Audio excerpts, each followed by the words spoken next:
The first thing I remember is the sound of plastic forks scraping paper plates and the hum of the church hall's fluorescent lights.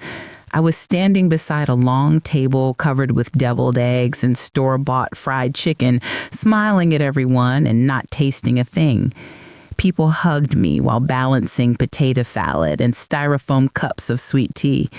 Our pastor kept calling it a celebration of life, and I tried to keep my shoulders back, tried to nod graciously, tried not to shrink.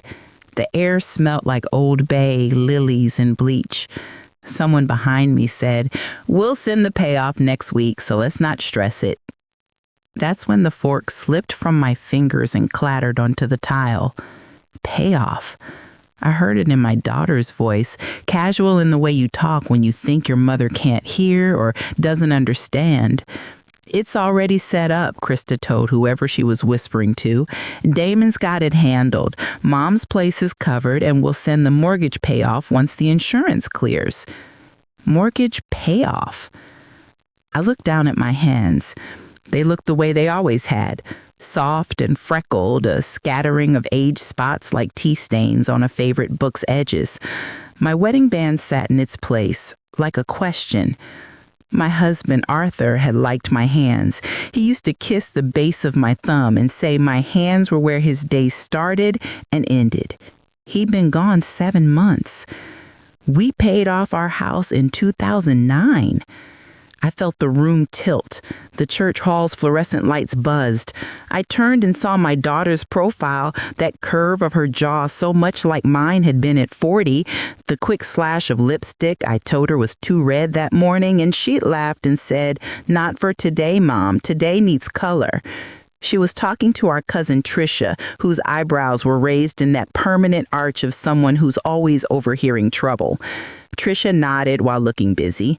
Krista's hand was on her phone, her thumb trembling.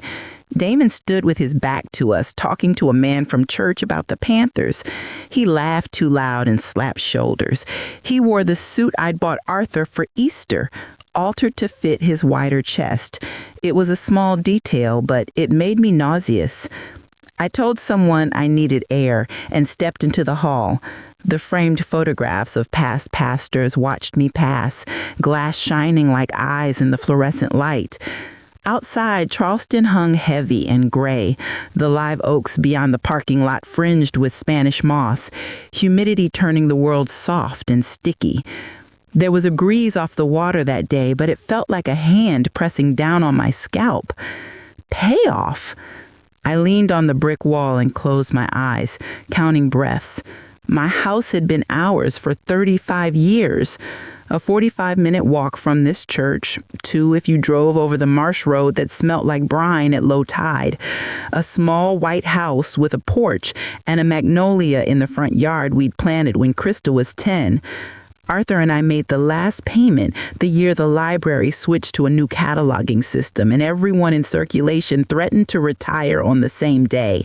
We celebrated with a key lime pie from Kaminsky's, and I slept that night like a stone in a riverbed, finally unburdened. I had the letter somewhere, the one the bank sent saying the lien had been released. Arthur kept it with our tax returns and the car titles in the second drawer of the pine desk he refinished himself. I had never liked asking for help, but my legs trembled then, so I sat on the curb and pressed my palms to the asphalt, close enough to the earth to pretend I was grounded, even if everything inside me bucked like a frightened horse. "Eleanor?" Our pastor's wife, Mabel, opened the door a crack. "Everything okay, honey?"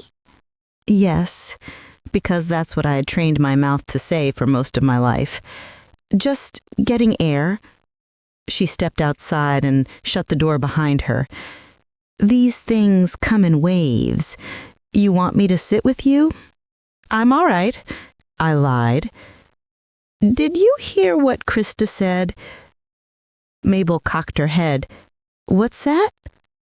"Nothing." My voice felt like paper being torn down the middle. "I'm fine."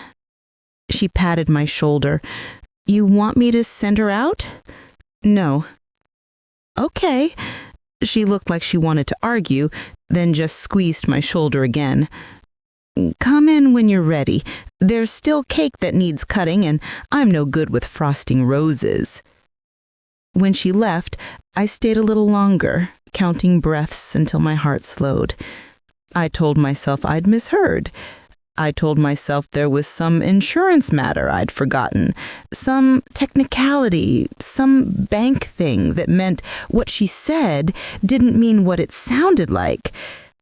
I told myself I'd ask Krista directly.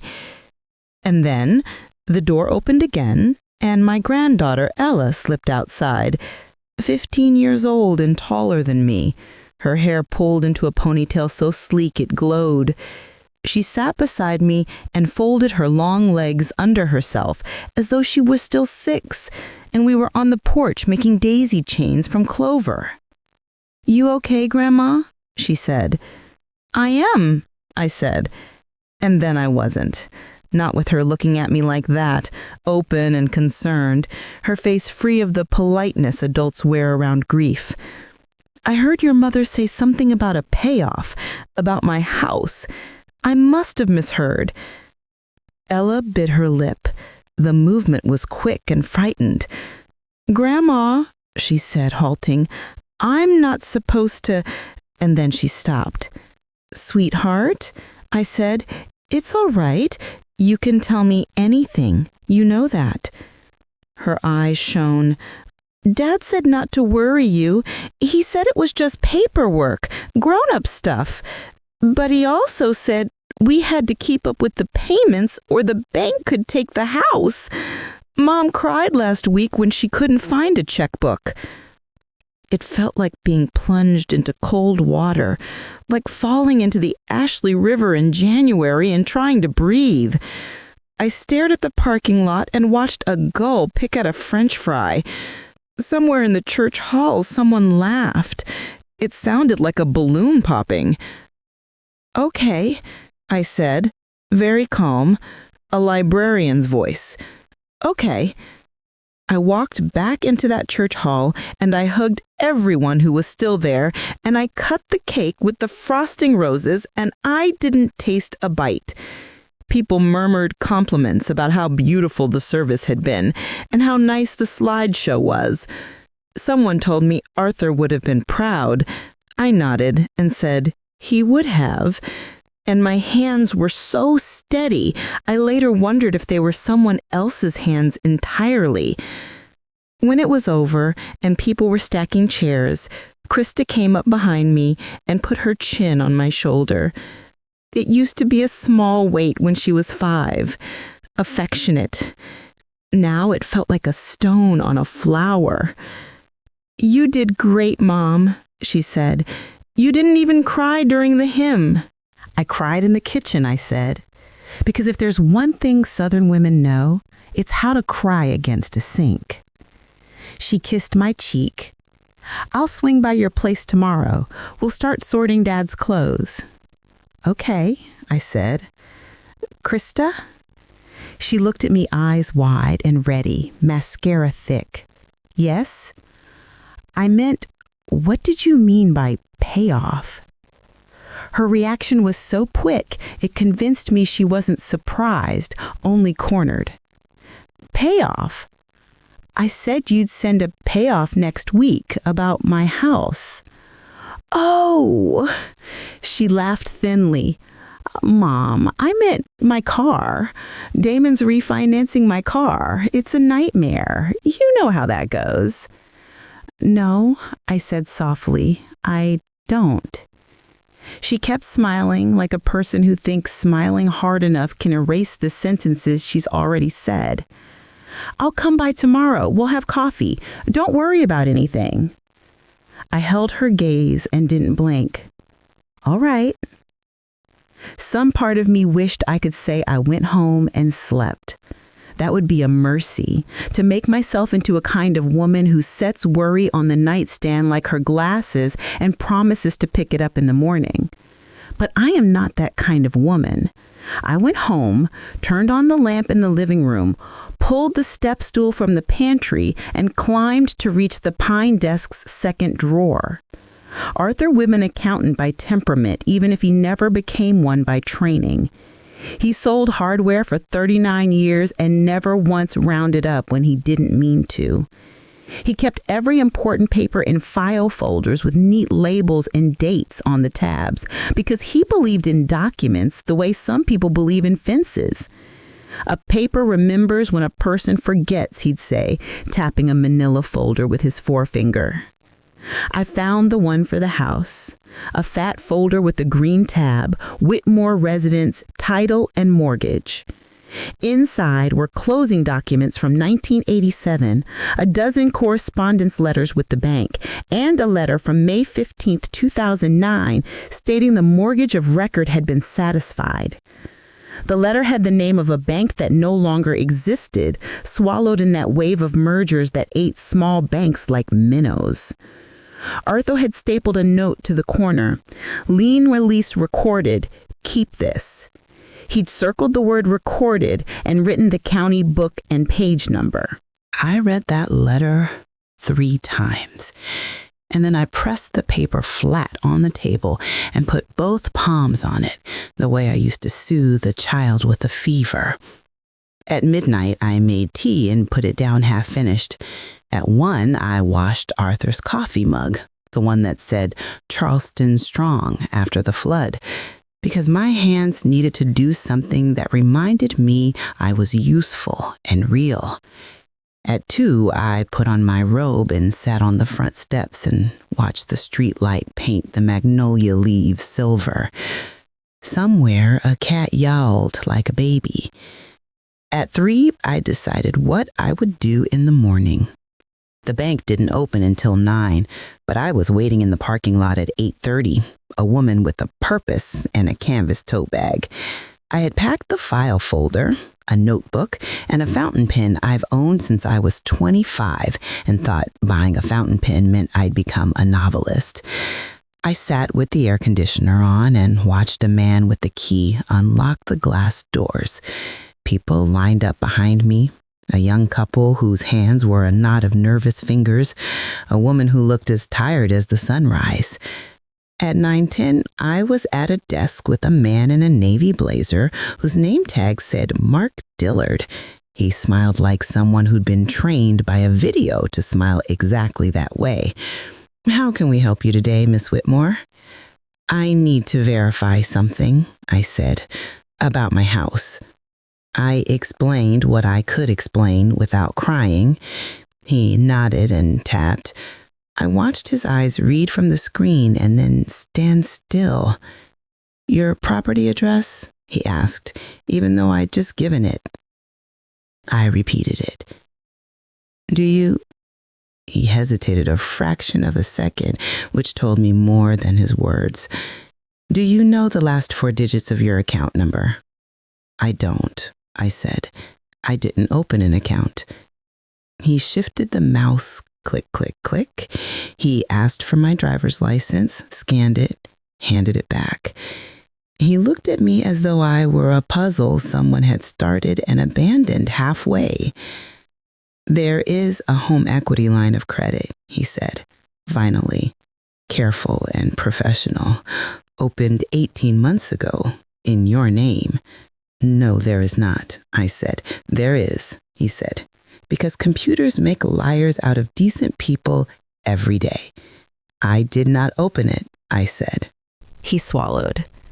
"It shows a signature, a notary, a deed of trust recorded with the county." He glanced at my hands. My hands were steady. "Do you want to see the signature card?" "Yes." He printed something and slid it across the desk.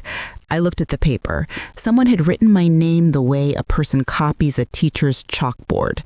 The lines were right if you didn't look with your heart.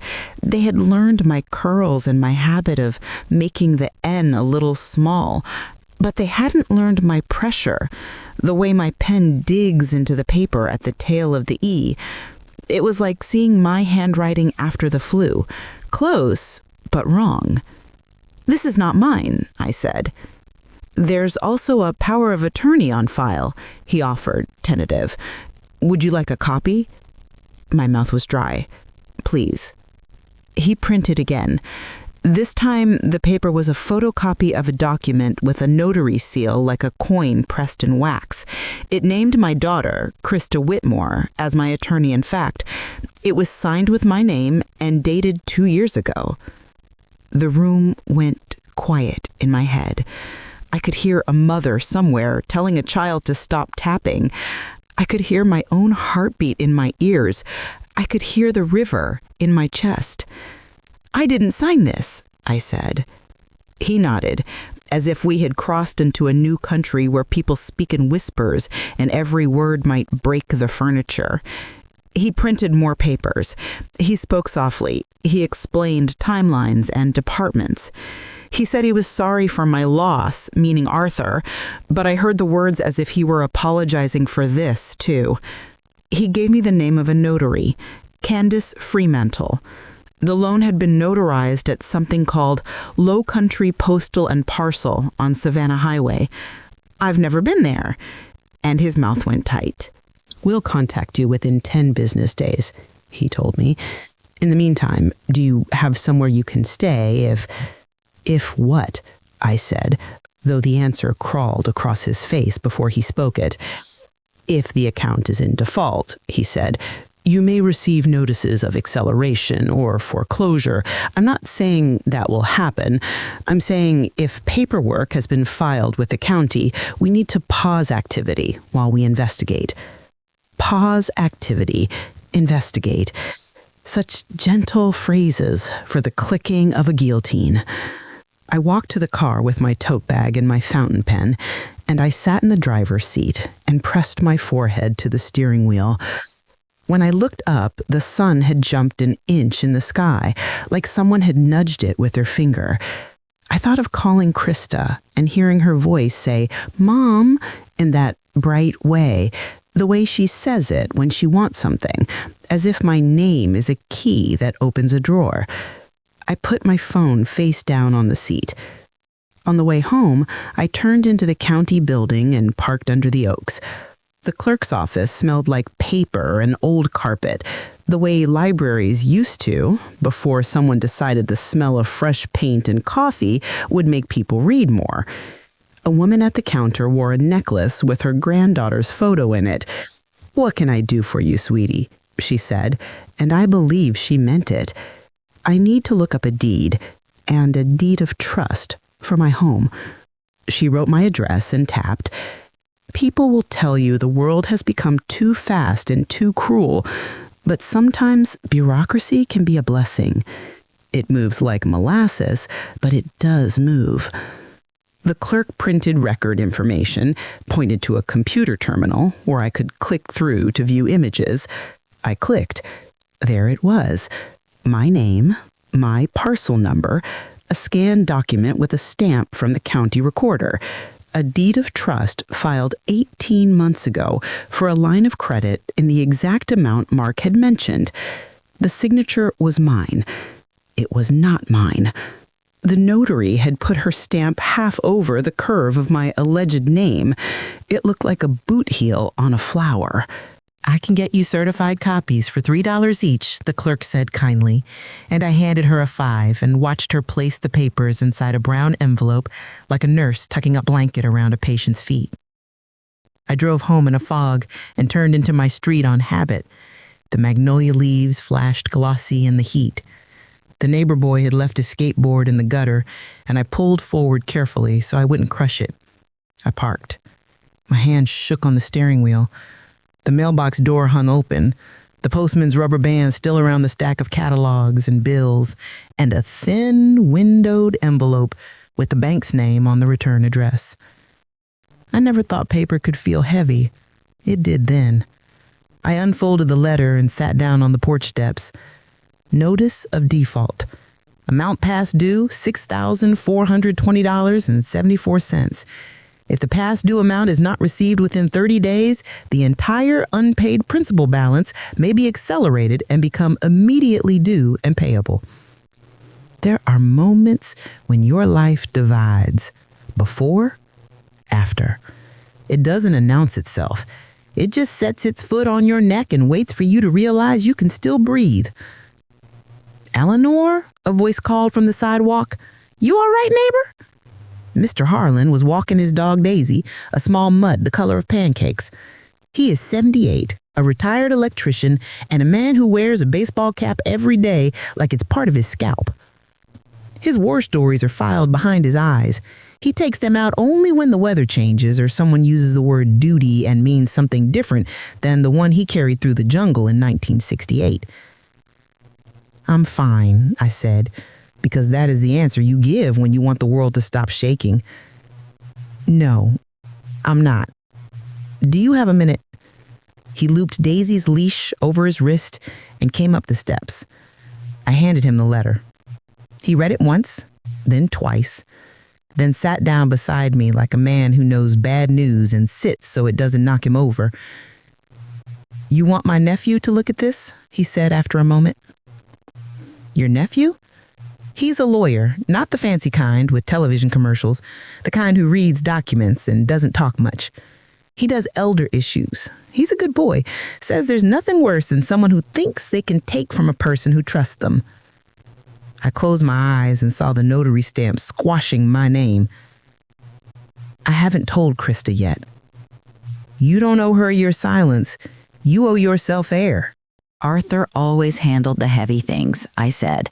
And even as I said it, I resented how small it made me sound, like a china doll that someone sets on a shelf and dusts once a month. I can do this. I just haven't decided how. "There's nothing unstrong about asking for backup," he said. "Even in Nam, we didn't go alone." I laughed, then put my head in my hands and cried. A quiet, rocking cry that felt like it came from the bottom of my spine. Daisy rested her chin on my knee and sighed. The dog knew something about grief that day. Some creatures do. "Call your nephew," I said finally. "Please." His nephew's name was Jordan Patel. He called me back within an hour and talked the way men talk when they are careful with you and fierce with everyone else.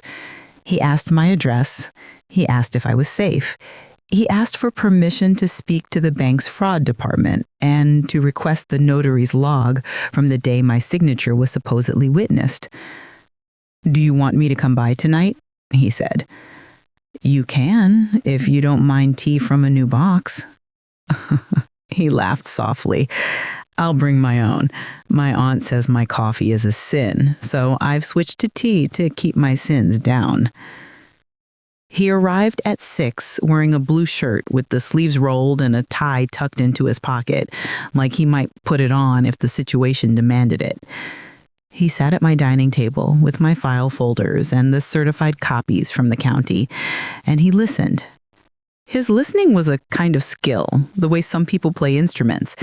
He didn't interrupt, except to ask for approximate dates and the order in which I remembered things. He wrote in a small notebook with a black pen. "Okay," he said when I had finished. "Here's what I want to do first. We notify the bank's fraud team in writing, and we request an immediate hold on any foreclosure proceedings. We contact the notary and demand the journal entry. By law, she should have recorded your driver's license number and signature and the time and place of notarization. If her journal confirms you weren't there, that's a serious violation. We also record an affidavit of identity theft at the county, and we'll consider a civil action to quiet title, which basically tells the world your house isn't tied to this fraudulent lien. If for any reason the bank balks, we'll get a judge to issue a temporary restraining order. I'll also make an adult protective services referral. I know that sounds terrifying. It's not meant to be. It's a paper trail that says you asked for help." "I didn't ask for help," I said reflexively. And then I looked at him and tried again. "I am asking for help now." "Good," he said. "You're doing the right things, and you're not alone." "Will this?" I asked, hesitant, because the question felt like an admission I didn't want to make. "Will this send my daughter to jail?" He held my gaze in a way that made it clear he wouldn't pretend answers he didn't have. I don't know, he said. My job is to protect you. There are alternatives to prosecution if there's admission and restitution, but I'm not going to lie. Forged deeds and elder financial exploitation are taken seriously, as they should be. I nodded. I thought about Ella's face, the way she had looked outside the church like she wanted to hold my hand and also to hold the world in place. I thought about Micah, 11 and still small enough to believe that all economies are just allowances and chores. I thought about Arthur reminding me to put our documents in the desk because a paper remembers when a person forgets. I thought about forgetting and about the way people will say you're forgetful when what they mean is you're easier to ignore than the truth. We drafted letters. Jordan explained each sentence and why it needed to be there, and I appreciated being treated like a partner instead of a problem. He walked me through a sworn statement. He notarized it himself, stamping his seal gently as if notaries could be kind. He slid his card across the table. "I'll call you tomorrow," he said. "Even if I don't have news, I'll call. The waiting is often the worst part." When he left, the house felt too quiet. The night pressed at the windows like a curious child. I washed the tea mugs and stacked them upside down to dry. I opened the desk again and ran my fingers along the file folders. Somewhere in there was our marriage certificate, yellowed and crisp. I picked it up and held it to the lamp. Arthur's handwriting firm, my own rounder. We had signed in a church whose ceiling was painted the blue of a robin's egg. The ink hadn't faded. I slept for 2 hours and then woke to the thought of a lender's name and a notary stamp pressing on my throat. I made toast and didn't eat it. I took a shower and stood with my forehead against the tile. I dressed and waited for 9 o'clock as though 9 o'clock could save me. At 9:15, my phone rang with a number I didn't know. "This is Ava from Low Country Postal and Parcel. You left a message asking for our notary log from last April?" "Yes," I said. "Was it notarized there?" "It was. Our notary was Candace. She's out today, but I have the journal. We can't give you the original, but we can provide a certified copy." Can you tell me if the person appeared in person? "She can't discuss details over the phone," she said, apologetic. "But if you come by, I'll make you the copy while you wait." "Thank you," I said. And then I shut the phone and looked at my keys as though they could tell me what to do next. I thought about calling Krista. I imagined the conversation and felt the old pattern tug at me. Me stepping aside so she could pass, me smoothing the water after she jumped, me making myself small so she could have room to be sorry. I put my hand on the back of a chair to steady myself. I had worked in a library for 40 years. I had taught teenagers how to find reliable sources and how to judge the shape of a story and how to search for what they needed without letting the internet tell them who they were. I could do this. Low Country Postal and Parcel sat between a nail salon and a pizza place in a strip of stores where the asphalt buckled under summer heat and the gutters filled with magnolia leaves when it rained. Inside, it smelled like cardboard and toner. The woman at the counter wore a t-shirt that said, "Not all heroes wear capes. Some of us notarize." She had a hoop in her nose and the kind of kind eyes that make you believe strangers might still be decent in a world like this. "Ava," she said, holding out her hand, "you must be Miss Whitmore. I made the copy." She slid a manila envelope toward me. "There's a $5 fee." I paid her and stepped to the side. I opened the envelope. There was the notary journal page, photocopied, my name in neat block letters, the date, the time, a driver's license number, off by 2 digits, a signature that looked like a child's best attempt to imitate an adult's. A note in the comments column. Signer's daughter present. Daughter states mother recovering and unable to leave home. Permission granted to sign on behalf. May I ask a question? I said to Ava. Of course. Does your notary know that a person cannot notarize a signature if the person isn't physically present? Ava's face shifted from friendly to something hard. She should, she said. She's been warned. Let me get the manager. A man came out from the back with a name tag that said manager, but his face couldn't hold eye contact. We're sorry for any inconvenience, he said, and the way he said inconvenience made my hands itch. Ava glanced at him and back at me and lowered her voice. Candace is new, she said. We told her when she got hired that she had to have the signer in the store. We posted the rule on the wall by her desk. She sometimes thinks her kindness can make the law bend. She said the daughter showed her a document and she wanted to help. Did she verify the power of attorney? The manager cleared his throat. She saw a document, he said. It's not really it is, I said, and the librarian in me stood up very tall inside my chest. When you put a stamp on a paper, you say you saw a thing you didn't see. That matters. He held up his hands, palms out, as if to show me he wasn't holding anything sharp. We'll cooperate, he said quickly. We'll speak to our notary as soon as she returns. We'll put a note on her desk to call you. I nodded. I took the envelope and put it into my tote bag and walked out into the wet Charleston air. The sun was higher now, and the asphalt was already turning to the sort of shimmering that makes your eyes see puddles where there aren't any. I walked to my car and sat and breathed and then called Jordan. Good, he said when I told him what I had. Very good. That's helpful. I've already notified the bank's counsel. We should hear back today. Also, I'm filing an affidavit with the county. This gives us leverage to stop the train before it hits the station. Do I call Krista? I said, and my voice was small, not because I am small, but because this part of my life has always been a narrow hallway where I'm not sure there's enough room for both of us to pass. Do you want to? He asked. No. Then don't, he said. Not yet. Keep your phone on. If they contact you, forward it to me. When I got home, there was another envelope in the mailbox. A thin one, windowed, this time from a law firm I didn't know. It was a notice of acceleration.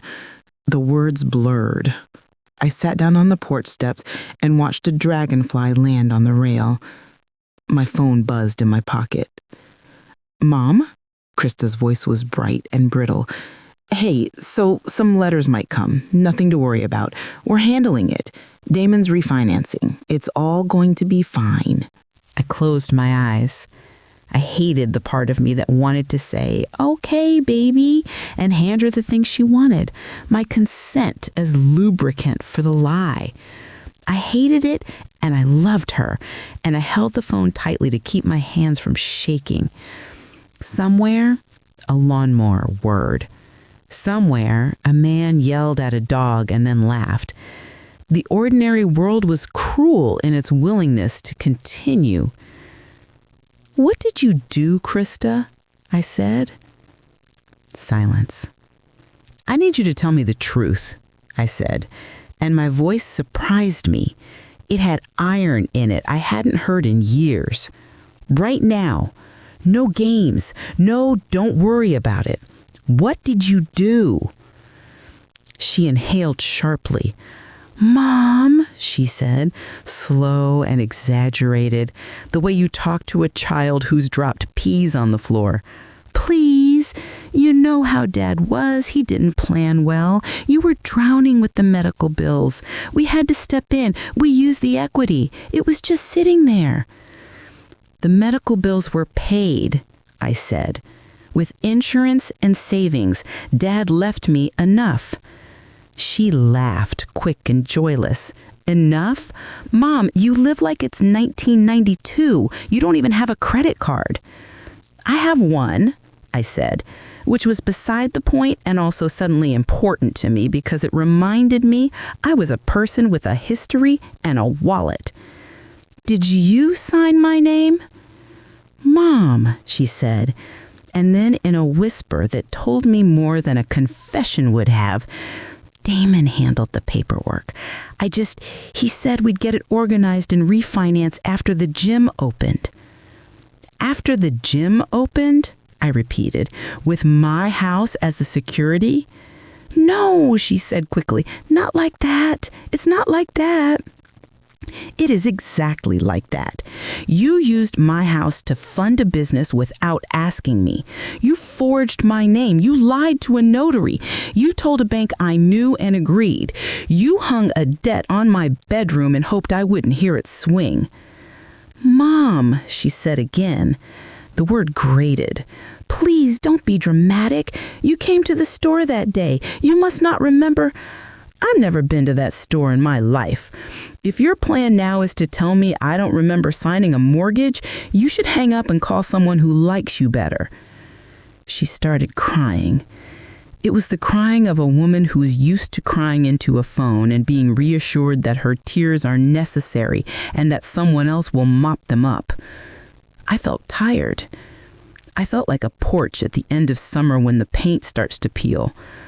I loved her, and in that moment, I loved myself more.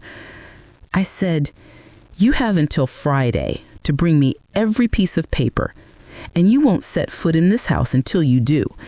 If I see you on my street without those papers, I will call the police.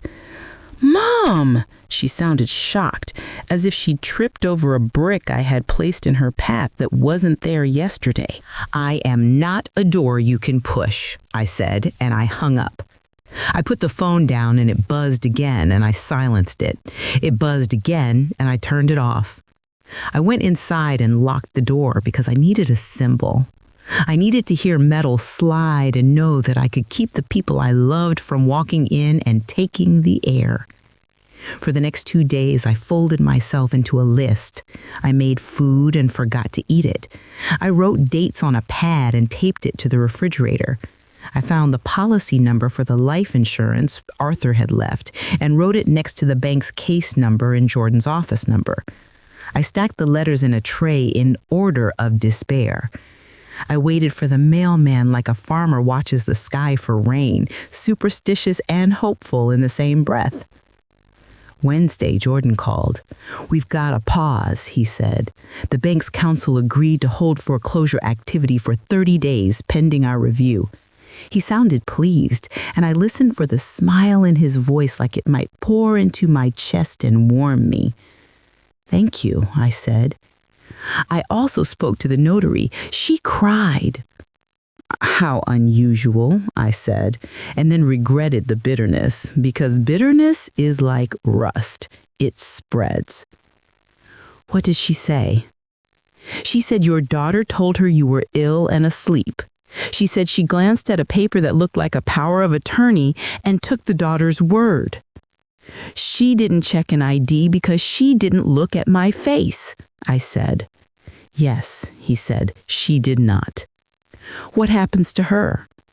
She may lose her commission. There may be consequences. I felt a flicker of something that looked like pity, and I batted it away. My pity has put me in too many holes across my life. I am not digging another. My daughter is coming Friday. She's bringing papers. Do you want me there? Yes, I said. So Friday, Jordan sat at my dining table with his little notebook and his black pen, and his presence that was both a shield and a scalpel. Mr. Harlan drank coffee in the living room because he said he didn't trust himself not to say something he couldn't take back. Daisy lay at his feet like a furry rug. Krista arrived late, which was her way of insisting the party hadn't started without her. She rang the bell and I didn't open because telling someone to wait is a small way to remind yourself you are not only waiting. I counted to 20 and then I turned the lock. She stood on the porch in a linen blouse as if she were headed to a brunch that had a theme. In her arms was a blue plastic file box stuffed with papers. Her cheeks were flushed and her mouth was set the way it was when she was 4 and denied a cookie. "Mom," she said, "can we talk inside?" "You can speak here," I said, "because my front porch is part of my house and my house is mine." She glanced at Jordan behind me. "Who is this?" "This is my attorney," I said. She lifted her chin. "I don't need to talk to a stranger about family matters." "He's my attorney," I repeated, "so he is my family in this. Come in if you have the papers. If you didn't bring them, you can leave." She made a little sound with her tongue and stepped past me like she was entering a store and didn't want to touch the door handle. She set the box on the table and opened it. The smell of toner lifted like a ghost. Jordan nodded to her and began to take the papers out. He organized them quickly, the way someone cleans out a junk drawer to find the thing at the bottom. Statements, a promissory note, a deed of trust, a disclosure about rescission periods, receipts for wire transfers to a gym supply company, a lease for a space in a strip mall 1 town over with a rent number that made my temples throb. "I want you to tell me the story you've been telling yourself," I said, and my voice surprised me again with how steady it was. "From the beginning." She pushed her hair behind her ear. She glanced at me and then at Jordan, then back at me. "Dad got sick," she began, and I flinched because I didn't like the way she used his illness like an apron to wipe her hands. "You were drowning. The house needed a new roof. Damon had the idea for the gym. It was a good idea. He did research. He had a business plan. But no bank will lend you money with no collateral if you haven't run a business before. We needed a way to get started." "You needed my house," I said. "We needed a loan," she countered. "On my house," I said, and she looked at the table. "You weren't using it," she said softly, which is one of the cruelest sentences I have ever heard. The world is full of that sentence. It's how people steal, believing if you don't use a thing the way they would, you don't deserve to keep it. "Mom, you live alone. The house is big. You have Social Security. I thought—" She stopped and caught her breath. "I thought you'd be relieved when the gym took off and we could pay it all back."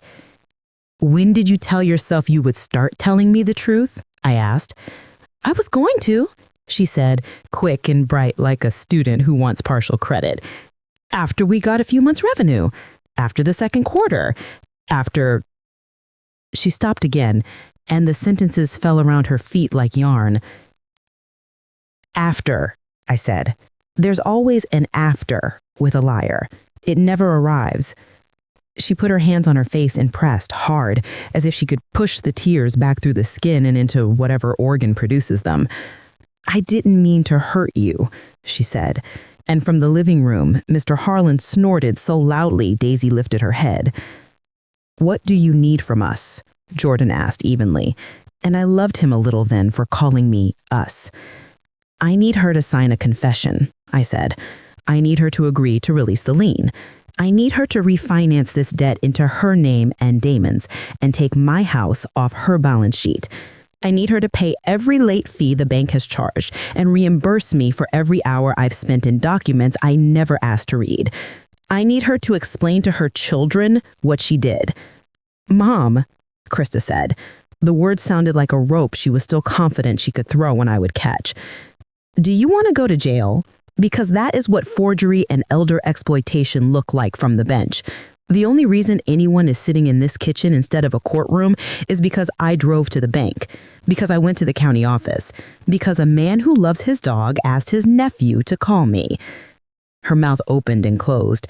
For a moment, she looked like my little girl, the one who cut pictures of dresses from magazines and glued them to paper dolls. I loved that girl so much I would have taken a bullet for her. "I am not required to take this one." Jordan pushed a document across the table. "This is an agreement," he said. "It states that Miss Whitmore did not sign the promissory note or the deed of trust. It states that you, Miss Whitmore's daughter, and your husband submitted information to the bank under false pretenses. It states that you will consent to the bank's release of the lien upon approval of a refinance in your name. It states that you will cooperate with law enforcement if necessary. It states that repayment to your mother will be made for the interest and fees charged to her account since inception." She stared at it. "I need to call Damon." "You can," Jordan said, "but if you leave my client's house with these papers unsigned, my next call is to the assistant solicitor to open a criminal complaint." She looked from me to the door, calculating a corridor. "You wouldn't do that," she said. "You're my mother." I felt something inside my chest stand up straight and stretch its arms. It was a feeling I'd experienced exactly twice in my life. The first time, when I was 19 and told my father I wouldn't leave college to marry the man he'd chosen, and he didn't speak to me for a year. The second, when I was 46 and told Arthur I would take the full-time librarian position with the night hours, and he would have to cook dinner twice a week, and he said, "Okay," with a little surprise and a lot of respect. The feeling is called, "I will not lie down." "I would," I said. She signed. It was not the end. It was, as the best librarian in Charleston told his 8th graders every year, the end of the first chapter. The bank lawyer called Monday. "We will release the lien contingent upon the new loan closing," he said. "We need 30 days, maybe 45. "Take 21, Jordan said, cheerful as weather. "My client has a porch she intends to sit on, and she won't be doing it with your cloud on her title." "We're doing our best," the lawyer said. And Jordan, still pleasant, said, "I assume your best includes a rush. We'll be in touch." He was in touch. He is a man who treats calendars like oxygen. He filed a notice with the county. He filed another with the bank. He sent me copies of each, with a sticky note that said, "Breathe." The notary, Candace, came to my house and cried on my porch. She was 27 and wore a sweatshirt with the sleeves pushed to her elbows and her hair in a messy bun that looked intentional. She had the sort of freckles that make a person look honest.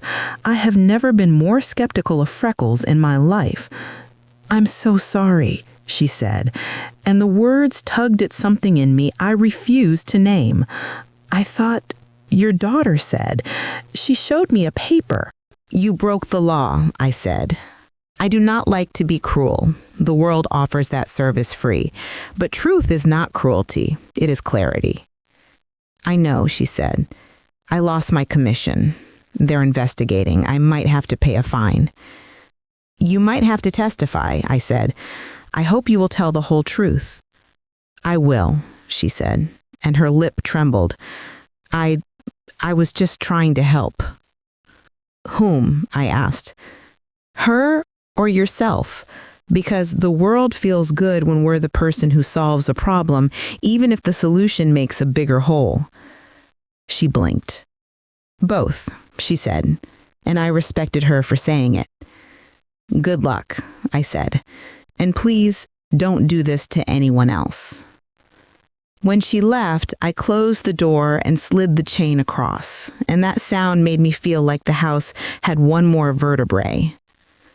Jordan recommended a counselor. "This is not only signatures," he said, and I thought about all the words we use when we don't want to say betrayal. Problem, situation, thing. I went to a woman named Terry, whose office had a rug with geometric shapes and a shelf of books about grief and boundaries and money. She offered me tea that tasted like lemon and grass. "You've been taught that love means the same thing as access," she said in our first session. This happens to women like you a lot. You've handed your key ring to everyone you love and told yourself that being a good person means never changing the locks. I raised her, I said. I made her lunches. I sewed her Halloween costumes. I taught her to parallel park in the church lot on Wednesdays when no one was there. And I didn't finish because language is sometimes a small box and emotions are sometimes a hurricane. She made choices, Terry said. That's not a reflection of your mothering. Mothers are not magicians, Eleanor.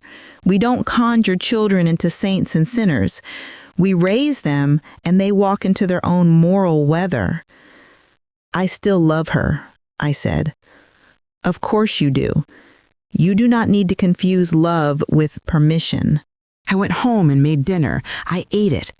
This is a detail no one tells you about survival. You must feed yourself even when betrayal takes your appetite and wrings its hands and looks at you like a waiter who hates his job. I ate leftover chicken and green beans and toasted bread in the oven. I buttered it with a butter knife Arthur bought at a yard sale 15 years ago, and I thought, how many hands do I carry forward when I lift a knife? Krista called 3 times that week, and I let it go to voicemail. The second message was tearful and contrite. The third was angry and tight. Do you want me to lose my kids? She said. Do you want us homeless? I did not respond because those are not questions. They are threats dressed as questions, and I am a woman who has learned the difference. On the 15th day, Jordan called and said we have a closing date.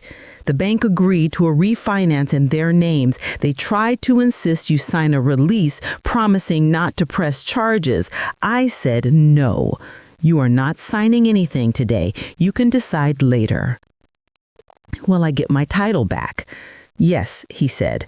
We'll record the release and a corrective deed. You'll get a certified copy. You can sleep. On the 21st day, the bank's runner brought a packet to my house. Jordan met him at my table and went through it page by page. He placed the release on a bright blue folder that said home in the corner. We both looked at that word for a long time without speaking. The grandchildren came over the next afternoon with a card. Ella had drawn a little house with a heart coming out of the chimney like smoke. Micah had written in block letters, "Grandma, I love you. I'm sorry." I hugged them in the doorway, and they felt like my daughter had felt 30 years ago, like the world could not hold this much tenderness without a crack. We sat on the porch and ate popsicles, because it was one of those days in late spring when it jumped straight to summer. Mom said we might have to move, Micah said, and he looked scared and brave, which is a terrible combination on a child's face. I hope you don't, I said, but if you do, you will be okay. People move. You will always have a place to sit on this porch. Ella held my hand and squeezed my fingers once like a secret handshake we hadn't practiced but already knew. 2 weeks later, we went to court, not for a trial, but for a hearing to enter the agreement and to formalize the bank's release. The courtroom was colder than necessary, and the judge had a face like a mountain range, craggy in the right places, softened by time. He looked at me. He looked at my daughter. He looked at the bank's lawyer and at Jordan. "Miss Whitmore," he said to me, a kindness in his voice that almost undid me. "Is this agreement acceptable to you?" "It is," I said. "Do you understand that you have the right to pursue criminal charges?" "I do." "And do you wish to do so?" I had asked myself this every day for a month. I had stood in the shower and made speeches to no one. I had knelt by my bed like a child and talked to Arthur, which is not prayer, but works as well.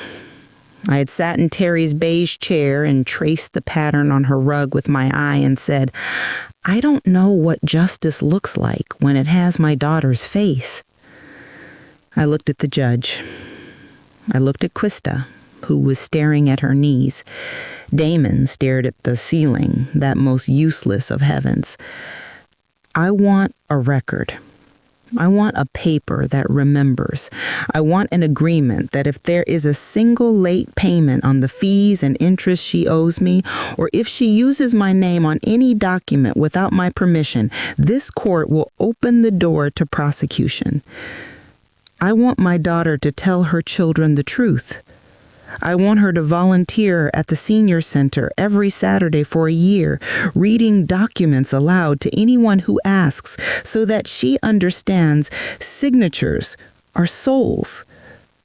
I want her to sign a statement that she will never apply for my credit or benefit or title as long as I breathe, and that when I am gone, she will not use grief to excuse theft. The courtroom was quiet. I had not known those words before I said them. The judge looked at the bank's counsel. "You have a problem with that last part?" "We do not," the lawyer said quickly. The judge looked at Krista. "Ma'am?" She nodded. Tears ran into the corners of her mouth. "Yes," she said. "Then so ordered," he said, and his gavel tapped the desk, a small sound that echoed in my bones like thunder a mile away. After, in the hallway, Krista looked at me like we were at the grocery store and she'd lost me at the cantaloupe display. "Mom," she said. "I don't have words for you today," I said. "My words now are for myself." "Can I hug you?" she asked, which told me she remembered at least one lesson from being my daughter. You ask before you enter another person's space. "Not today," I said. She nodded. "Okay." I went home in Jordan's car. He drove with the radio low and the air conditioner clicking. He stopped at the market on the corner and bought peach hand pies and handed me one in the paper bag. I ate it on the porch and cried and laughed at the same time, which is how the best stories end, and the worst ones too. The months that followed were not a movie. They were not a montage of victories under cheerful music. They were Tuesday mornings and Friday afternoons, and the 1st of the month and the 7th and the 28th. They were envelopes in the mail with checks enclosed. They were envelopes returned when a check was late, with a form letter that said default and a penalty calculated to the penny. They were a monthly email from Jordan's office that said received, deposited, running total. They were a list on my refrigerator that said money from daughter, fees, interest, time. I never thought I'd write time as a line item, but I did. My life cost something. For too long, I priced it at 0. Sometimes I thought about notary stamps, round and officious, and how much we trust circles to protect us. Sometimes I looked at my hands and saw that they were the hands of a woman who had written her name on her own life and meant it. I planted herbs in boxes on the porch railing and sat each morning with my coffee and the paper and the sun on my face. I got used to the sound of my own breath in an empty room and to the feeling that emptiness isn't always a lack. It is sometimes a space you needed. I took a part-time student at the library, a shy college kid named Ruth, who shelved books like she was building a house. She'd say, "I can't remember where this goes," holding up a book. And I'd say, "Let's find out," because that is my favorite sentence to say in a library. She reminded me how it felt to be new. Mabel asked me to speak at the church senior luncheon about fraud scans, the ones where a voice on the phone tells you your grandson is in jail and needs money and you can save him. I expected 20 women and a tray of brownies. I got a packed room and 3 men in the back who had come for the spaghetti and stayed for the outrage. I told them my story. I used no names. I kept the facts right and my heart steady. When I finished, a woman stood and said, "My son's girlfriend took my debit card last spring." And the room hummed as if we had all been waiting for someone to break a heavy surface. After, a woman in a powder blue dress came up to me and said, "I run the senior programs at the community center on East Bay. Would you consider hosting a monthly clinic, free, for seniors who want help understanding their papers?" I felt something shift in my chest, like a drawer opening that had been stuck so long I'd forgotten it existed. "Yes," I said, "I would." We called it Porch Light.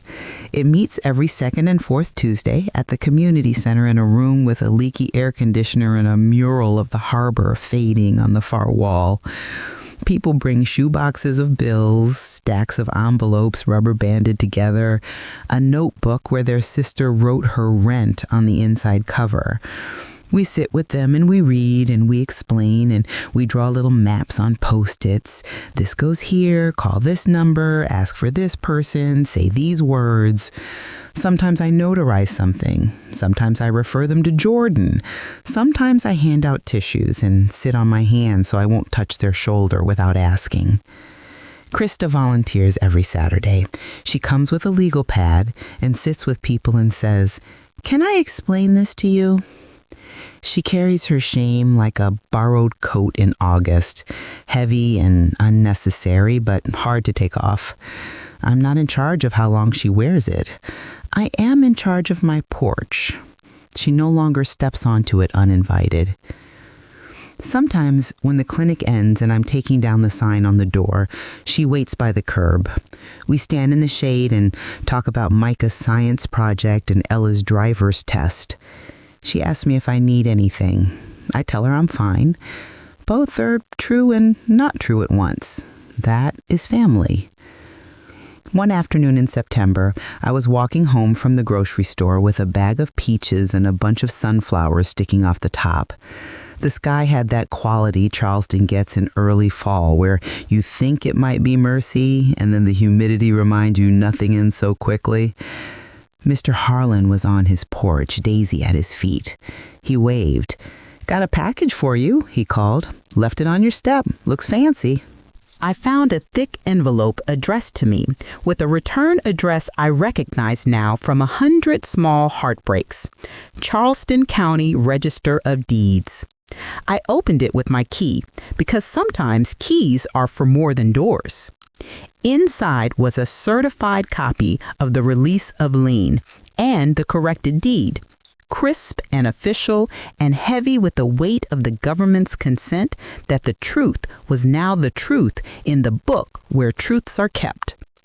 I took it inside and laid it on the table and ran my hand over it, once, like you might pet a sleeping child. I put it in a new folder in the pine desk. The tab said, "Whitmore Residence, title released." I wrote the date. I circled it. I wrote a note. "Keep this." I poured myself a glass of water and took it to the porch and sat in the sun. The herb smelled like summer's last attempt. A boy on a bike shouted to his friend, and the words bounced off the pavement and into my ears like pennies. Ella texted me a picture of her learner's permit. I sent back a heart and a caution sign and a photo of my deed. She wrote, "Is that like a diploma for a house?" And I laughed and wrote, "Exactly, because she is 15 and metaphor is a gift I can give her like a popsicle on a hot day." I slept that night without waking. I woke before dawn, the way old women do, and boiled water and made coffee. I sat on the porch in the early light and watched the finches hop in the magnolia. The world felt new, which is an illusion and also true. That is the kind of paradox I accept now without flinching. Somewhere, a siren wailed. Somewhere, a dog barked his joy into the morning. A week later, a woman came to Porchlight with a box of papers from her mother. "I think my brother took money," she said. "Ashamed. I don't want it to be true." "We'll find out what's true," I said. "Then you get to decide what to do with it." I showed her how to read the bank statement. I showed her where the withdrawals were and how the handwriting changed from month to month. I watched her hands shake, and I wanted to take them in mine, but I didn't without asking. "Do you want me to hold your hand?" I said. "Yes," she said. And we sat there at a plastic table under a bad ceiling, holding hands and reading the story the numbers told. Afterward, she wiped her eyes and said, "How are you so calm?" I said, "I learned how to breathe. I learned that I am not a door." You think this is a story about money, It is, in the way a house is about wood. Mostly it is a story about names. Someone wrote mine without me, and I learned to write it with a spine in every letter. I learned that the word daughter has a shadow, and the word mother has edges. I learned that forgiveness is a room with windows. You may open them or leave them shut. You may lock the door, and no one but you gets to say you should have done otherwise. I learned that justice can be a quiet stamp and a line in a ledger, and a woman sitting on a porch, drinking coffee in her nightgown, breathing air she bought with her stubbornness. On the anniversary of Arthur's memorial, I went to the church early and set out napkins because that is what women like me do when we forgive churches their committees. We put out napkins and call it love. Mabel came in with a tray of cookies. "You look good," she said, which is one of the kindest lies we tell the living. "I feel like a house with fresh paint," I said. "Underneath, I'm still me, but the weather won't get in so easy." She smiled. "Are you going to say a few words today?" "Yes," I said, but not in the microphone, just to him. After the service, I walked to the columbarium wall and put my palm on Arthur's name. I told him about the bank and the notary and the paper that remembered for me. I told him about Ella's permit and Micah's science fair and the way Krista stood taller now that she had told the truth to someone other than herself. I told him about porch light and the women who came with their shoeboxes and left with their heads higher by half an inch. "I think you'd be proud," I said, "of me, not of what she did, of what I did after." A tiny lizard ran along the wall and I laughed. "You'd tell me to plant marigolds, wouldn't you?" I said. "You always liked how they looked like little suns." I went home and planted marigolds in a line along the walk.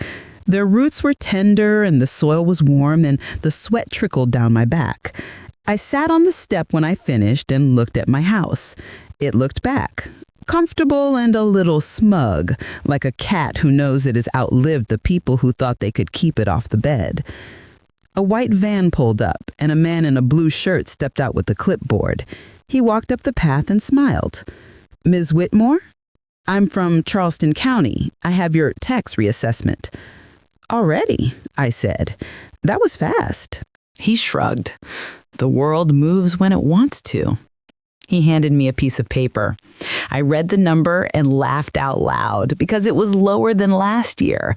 "How?" I asked, and he said, "The state changed the formula for seniors. You got a break." "Thank you," I said to no one in particular. Perhaps to the state, perhaps to time. When he left, I went inside and made a sandwich. Turkey and tomato and lettuce with too much mayonnaise, the kind Arthur would have called sinful. I ate it at the table, and the sun fell in a square on the floor. The house creaked like a person settling, and the sound felt like a sigh someone makes when they're finally allowed to sit after standing too long. That evening, Ella drove me to the grocery store with her learner's permit, careful and slow. "You're doing well," I said, and she said, "I am terrified."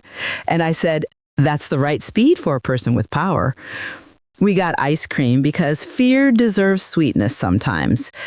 We sat in the parking lot with the air conditioner on too high and the ice cream melting faster than dignity. We talked about colleges and boys and how to say no without apologizing for saying it. Later, back on the porch, I watched the neighbors come home. The boy with the skateboard had new scabs on his knees. The couple across the street had a new baby whose cry sounded like a tiny saw. The sky went from gold to pewter. I ran my hand over the rail where the paint was smooth.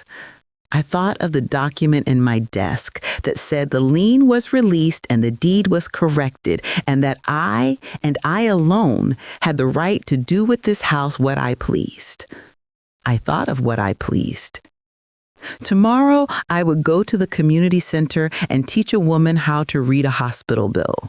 I would take a call from a man whose cousin asked him to co-sign a loan and explain why a signature inks a leash around your neck.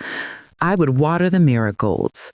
I would call the plumber because the upstairs bath makes a sound like a foghorn when it's tired. I would drink coffee. I would breathe. They wrote my name on a line I never saw and told the bank I had agreed to a life I did not choose. I wrote my name on the deed and told myself the truth. This is not a story about a mortgage. This is a story about a woman who learned the difference between kindness and permission, between love and access, between being good and being gone. My house never moved. I did. I will not lie down. I will open my porch light every Tuesday at 10, and I will say to anyone who sits in my folding chair with a stack of papers and the look of a person who thinks they have failed at living, we will not swallow this. We will read it. We will make a plan. We will keep what is ours. And if, on some morning when the light is just right, a memory of Arthur catches me by the elbow while I'm stirring my coffee, I will tell him again, I am all right. I am better than all right. I am home.